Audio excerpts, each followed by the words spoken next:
gross! I wasn't sure what to do after ranking every Thomas Classic episode, but then I realized I got y'all.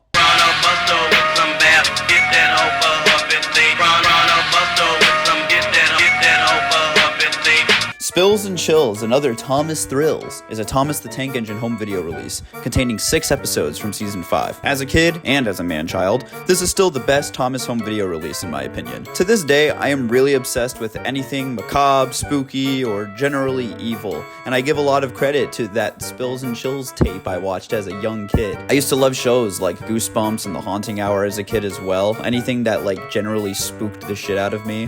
I loved the Saw movies way too young as a kid as well. And I do blame a lot of that interest in being spooked and scared by this tape. Spills and Chills gets freaky. Also, here, Thomas fandom, check out what power violence is. The only good human is a dead human!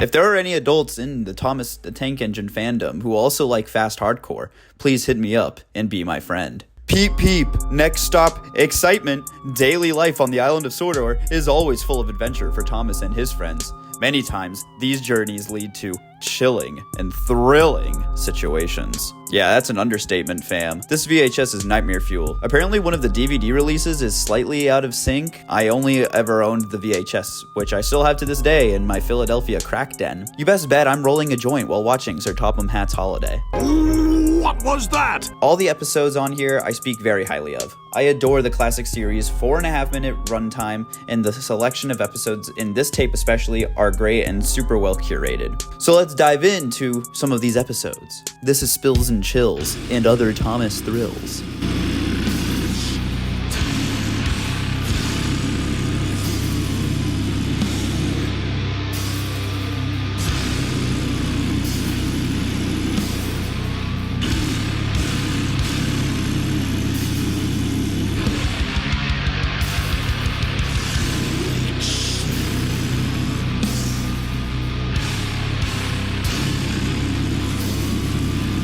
Starting with Toby's discovery as a soft introduction to how spooky the episodes on this tape get. The episode's first half is a lovely adventure with Toby and Topham as they discover an old castle and mine. It's unsuspecting until, at the old mine, Thomas's cheeky, dickhead face pulls up and tells a scary story about the old warrior. Beware of the ghost, Toby. What ghost? The old warrior ghost. Every night he lights his fire, then goes hunting. Toot toot! Goodbye. Dickhead. Absolute prick.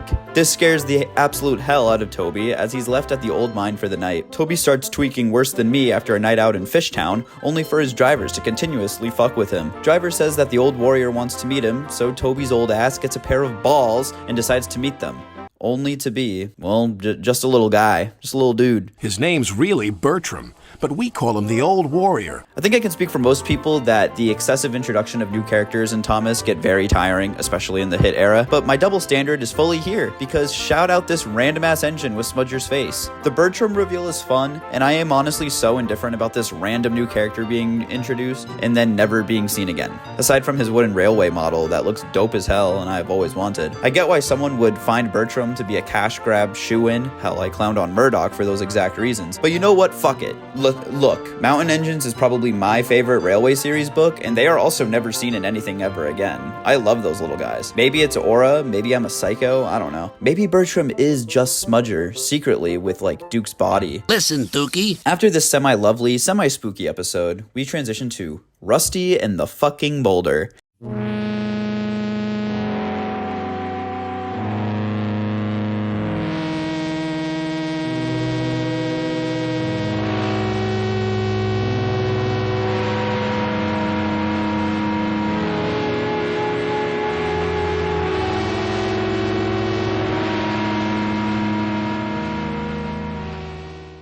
On the island of Sodor, high up in the mountains was a mysterious boulder. A new quarry is being worked on in a part of the island that Topham has mysteriously avoided for some time. Rusty talks to Thomas and Percy about how nervous the giant boulder makes him. Because of a big boulder. I think it's watching me. How can it be? Boulders don't have eyes. Well, Percy, there's something strange about this one. Oh, and Edward and Thumper pull up. Shout out Thumper, I guess. Double standards. I'll shit on Whiff all day, every day. But Thumper, fuck it, he can get the pass. Side tangent, I also love how the filmmaker, The Blue Snowplow, reworked Thumper's story in his series, The Horrors of Hobwin Lake. I love treating his direction for Thumper as part of like my own personal headcanon. Anyways, another day passes as Thumper sticks on his grind. Rusty notices Boulder moving until...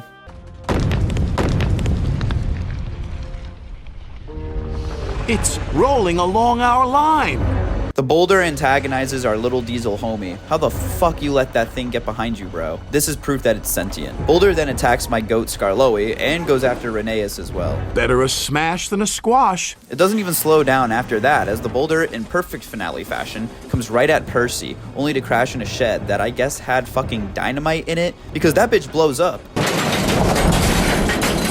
As a kid, I did not expect an explosion like that to happen in my stupid show about trains. The show isn't stupid, I still love it as a 23-year-old. I have never gotten Boulder crashing into that building out of my head. There's a sound after the crash that almost sounds like Boulder yelling or reacting to the hit. I don't know, maybe I'm tripping, but since I was a kid, I have always thought that sound was coming from Boulder.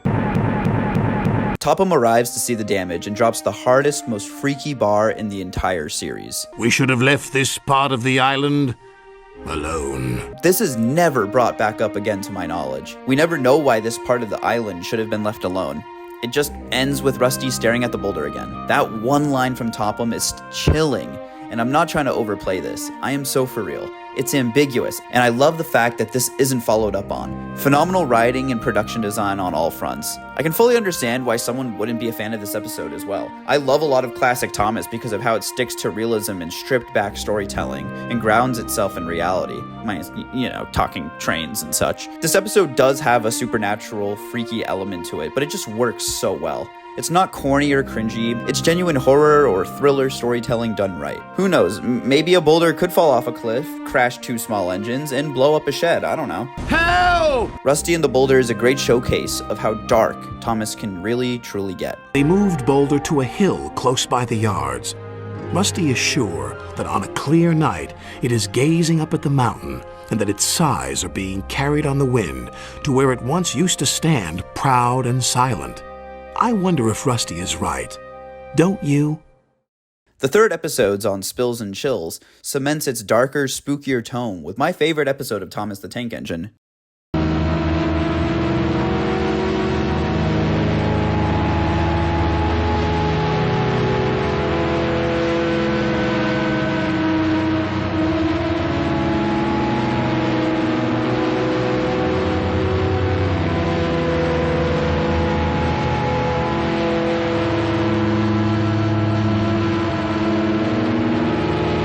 Duncan is arguably my favorite Thomas character, and seeing him get scared shitless by a possible ghost train hasn't gotten old in almost 20 years. Peter Sam fumbles the bag and loses a bunch of trucks after they unalive by falling to their deaths off the old iron bridge. It's so sudden, which adds to the realism of it. This is how quick your day can just go to shit. Duncan, being the Sigma legend he is, gives Peter Sam a lot of shit, and Alec Baldwin's Duncan voice is just great here. Fancy not securing your freight cars on a hill.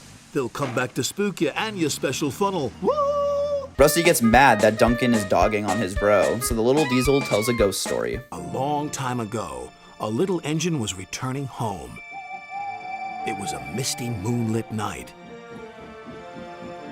Suddenly, the engine lost control and plunged over the side into the swamps below.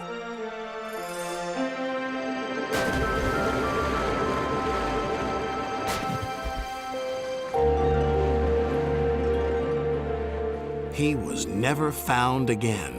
But many a workman will tell you that when the moon is full, they have seen the little engine trying to get home. But he never reaches the other side. I wanted to play that ghost story out. I know a lot of people watching this know the deal, but to anyone who hasn't, just wow, just enjoy that. Straight up, a train falls to its death and unalives. Plain and simple, it's an amazing ghost story. The nighttime set design and the fog coming from the murky, sludgy, disgusting water of the bridge is all phenomenal. It sets a perfect mood. The old iron bridge in general is a really freaky area on the railway. Duncan laughs it off. However, the drivers of Duncan and Peter Sam decide that they will fuck with Duncan tonight as he goes across the bridge. Duncan gets increasingly nervous as his job goes into the evening. Homeboy goes to cross the bridge and starts tweaking, seeing fireflies make the shape of the engine. Flickering lights. His driver knew they were only insects that shine brightly at night, but to Duncan they looked like an engine. And the driver throwing a rock into the ravine at the same time. These two factors ultimately scare Duncan shitless as he runs home and closes his eyes. I love everything about this episode. It's so freaky, haunting visuals galore. A train dying and once again another ambiguous resolution. Did Duncan actually see the ghost of the train who fell off the bridge? The audience sees what Duncan sees with the fireflies, but then the audience also sees the driver throw the rock in the ravine. Maybe Duncan really did see something, or maybe he was tweaking. We will never know. That's what I love about this episode as an adult. Ambiguity, when done right, can be the creepiest stuff ever for a story. There's clear intent with why the writers included the fireflies and included the driver's plot at the same time to scare Duncan. As far as the drivers know, Duncan really did see a dead homie. Another thrilling and chilling and spilling episode on this release. And somehow, it's gonna get even darker. So we've had some pretty spooky episodes, but at a nice pace. I love how the tape starts with Toby's discovery being a slightly spooky episode, then Rusty and the Boulder, which is more of a spooky thriller that takes place at daytime, which for a kid likely a little less spooky than at night, then transitioning to Duncan Gets Spooked, which is spooky, from the trucks falling to their death to Spooked are you, Duncan? now we're at Stephanie Gets Lost.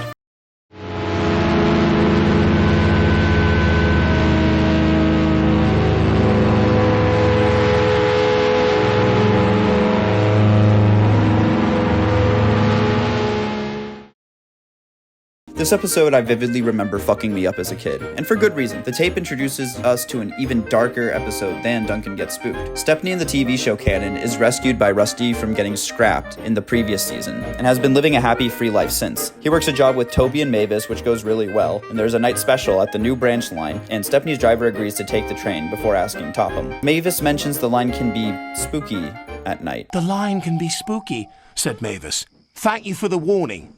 And with that, Stepney puffed away. The delivery gets done late at night, and Stephanie begins his journey home. That's when the trouble began. The fog came down. Mavis was right. Suddenly everything does look spooky.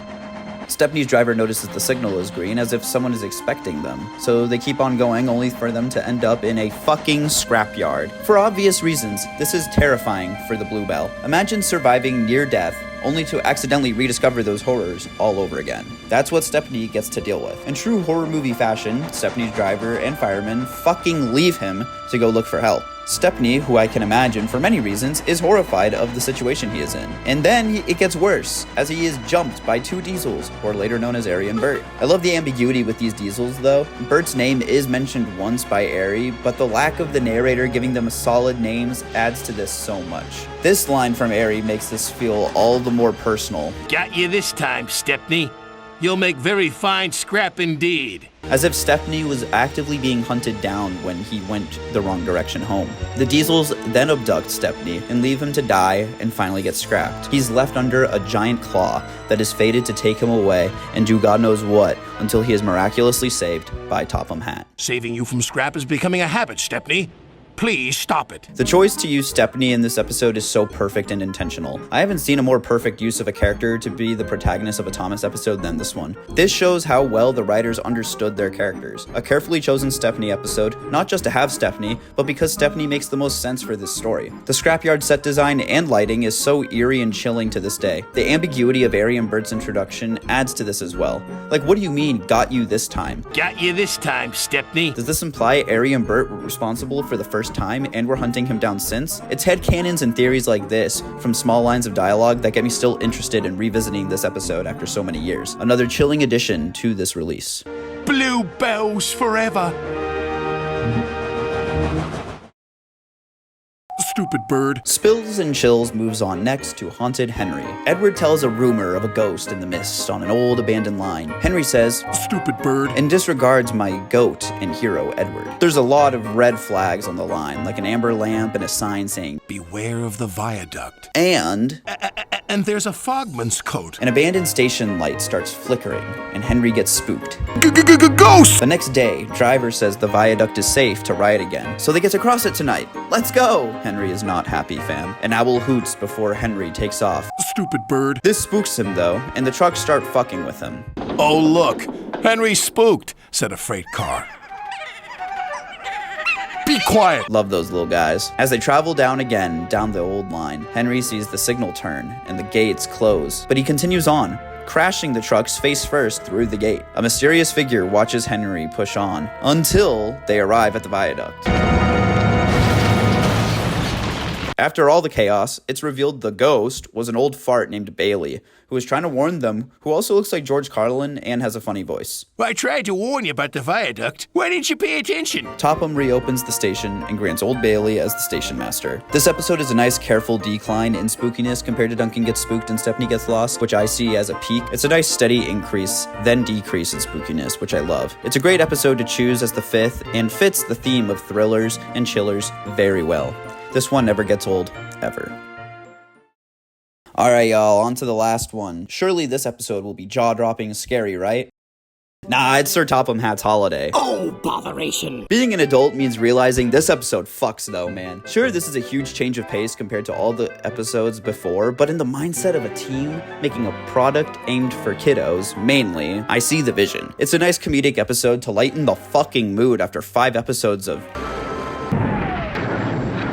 Lady Hat off the rip says Annie and Clarabelle should be beach huts. Those coaches are old and uncomfortable. Why don't you use them as beach huts instead? Shoddy was already drunk before the vacation even started. Thomas gets worried that his groupies will be turned into condos for college students to sublet for $2K a month, but his driver reassures him that they are chillin'. Then, Tiger Moth. What was that? This goofy-ass plane called Tiger Moth, who has been antagonizing this guy, delays Topham's flight with Harold. They later find out the dumbass crashed, so they go looking for him. They find Tiger Moth fucked up in a hay bale, and the pilot gets scolded by Topham. To continue his holiday after the Tiger Moth fiasco, they get on a canal, which also gets ruined, as it gets stuck in mud, until Percy rescues them. Imagine you work a full-time job, and finally get PTO, only for you and your partner to get fucked over every single time. Karma gonna get me soon. I'm fated for this future. By the end, Lady Hat obliviously says that Annie and Clarabelle actually look fire as hell, and Thomas agrees.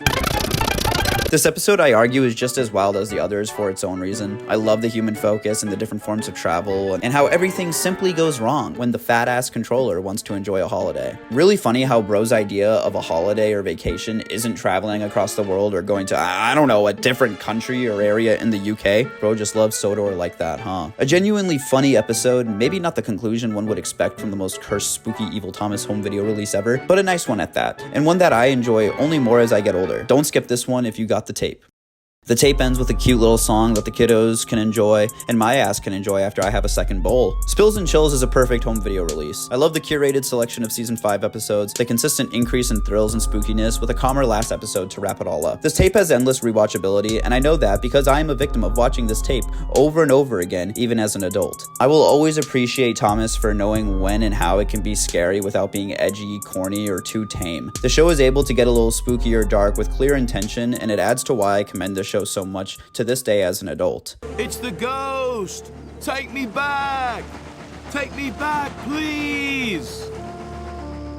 When Duncan reached the safety of his shed, he closed his eyes tightly. Spooked, are you, Duncan? Laughed his driver. No, I'm asleep. And Duncan refused to open his eyes. He did, though, when he thought his driver wasn't looking, just to make sure that he was still there. I wanted to end this on a note saying thank you so much for the rapid support with my first video. Reading the comments have been so touching and lovely, especially those who are saying stuff like welcoming me into your community. That's so touching and seriously really sweet. I have adored and respected the adult Thomas fandom for years, and being able to contribute and to get such a warm welcome highlights how amazing this community is and why I've been a fan for so long. I'm going to think very hard what my next video will be. I'll get there. Don't worry. We'll find something. I just want to make sure every video counts. I don't want to just kind of throw in something that's like I'm not passionate or interested about. It may not even be Thomas. It could not be Thomas. I do like making content about the silly trains, so we'll see. Be safe. Tell your friends you love them, and see you soon.